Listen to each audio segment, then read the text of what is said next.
Hello everyone, अस्सलाम वालेकुम, welcome to my channel. आज हम लोग बनाने जा रहे हैं ब्लैक पेपर मीट ग्रेवी, यानी काली मिर्चों का सालन, आप जो भी कह लें से, लेकिन ये बेसिकली काली मिर्चों के साथ बनेगा। सो चलिए जल्दी से चलते हैं रेसिपी की तरफ। बिस्मिल्लाहिर्रहमानिर्रहीम। हाफ कप के करीब मैंने ऑयल लिया था। जब ऑयल गर्म हो जाएगा तो 3 मीडियम साइज़ की प्याज जो है वो चली जाएंगी। प्याज को हम हल्का सा फ्राई कर लेंगे, ब्राउन नहीं करना है। दैन इसमें गोश्त चले जाएगा हाफ के इसके साथ ही इसमें चले जाएगा लहसुन अदरक का पेस्ट 2 टेबल स्पून, ज़ीरा चले जाएगा 1 टेबल स्पून। दैन इसको इतना पका लेंगे कि लहसुन अदरक की जो कच्ची महक होती है वो ख़त्म हो जाएगी। इसके साथ ही इसमें चली जाएंगी 3 से 5 हरी मिर्चें, उसका पेस्ट बना लेते हैं। इससे बहुत ही ज़बरदस्त टेस्ट आता है। इसमें मिक्स करने के बाद इसमें चले जाएगा हाफ ग्लास पानी, उसको भी मिक्स कर लेंगे। फिर उसको इतना पकाएंगे कि गोश्त जो है ना वो हाफ टर्न हो जाएगा। दैन इसमें फिर सारे स्पाइसेस चले जाएंगे। इसको कवर कर दिया।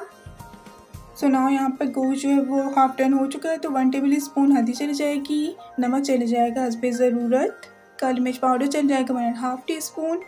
इसको मिक्स कर लेंगे। दैन इसमें हाफ कप के करीब पानी चले जाएगा, उसको कवर करके रख देंगे जब तक गोश्त हमारा कम्प्लीटली गल जाएगा। इतना हमें इसको पकाना है। उसके बाद जब तक गोश्त गल रहा है तो मैंने यहाँ पे बॉईल कर लिए थे आलू, और इसको इस तरह से कट कर लिया था। ऐसा आप नहीं डालना चाहें तो उसको स्किप कर दीजिएगा। मुझे आलू अच्छे लगते हैं तो मैं डालती हूँ। तेज़ आंच पे इसकी भुनाई कर लेंगे। आलू चले जाएंगे इसमें, और जब ऑयल ऊपर आने लगेगा तो इसमें चले जाएंगे हरी मिर्चें, हरा धनिया और थोड़ी सी अदरक भी मैंने इसमें ऐड की थी। दैन इसकी आंच को जो है जब पॉइंट ऊपर आने लगे तो आंच को बिल्कुल हल्का कर देंगे और कवर करके रख देंगे। इसको 1 मिनट के लिए इसको पका लेंगे। फिर उसके बाद चूल्हा बंद कर देंगे। सो नाउ यहाँ पर हमारा मज़ेदार सा सालन बिल्कुल रेडी है। उसकी अच्छी चीज़ ये है कि इससे काली मिर्च बनाया गया, इसमें लाल मिर्च नहीं डलती। और कोशिश किया करें कि अपने खानों में लाल मिर्चों का इस्तेमाल कम किया करें, काली मिर्च और हरी मिर्चों का इस्तेमाल ज़्यादा किया करें। अभी रमज़ान आने वाले हैं तो रमज़ान में सहरी के लिए बहुत ही बेस्ट डिश है।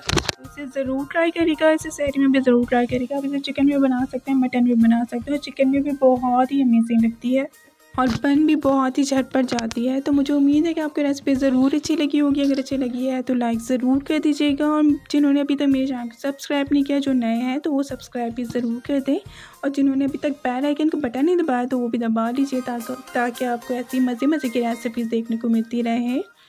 Thank you for watching. अल्लाह हाफिज़।